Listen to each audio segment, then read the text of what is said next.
පිනතුනේ ඔබ අහලා ඇති මට්ට කුණ්ඩලී ගැන. එදා මට්ට කුණ්ඩලී කියන මේ අසරණ දරුවා පිනතුනේ දෙමාපියන්ගේ පිහිටකුත් නැතුව තමන්ගේ තාත්තා විසින් බෙහෙත් අරන් දුන්නේ නැහැ සල්ලි වියදම් වෙන නිසා.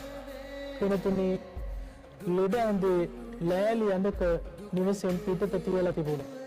පිනතුනේ මරණීය වේදනාවෙන් අසරණ වෙලා මේ දරුවා ඉන්න මොහොතේ පිනතුනේ ලෞතර බුදුරජාණන් වහන්සේ දකින්න මේ අසරණ දරුවව. පිනතුනේ බුදුරජාණන් වහන්සේ මේ අසරණ දරුවාට බුද්ධ රශ්මියක් ආලෝකයක් විහිදුවා එවනවා. මේ අසරණ දරුවා මට්ට කුණ්ඩලී දකින්න බුදුරජාණන් වහන්සේගේ ආලෝකයේ හැරිලා බලනවා.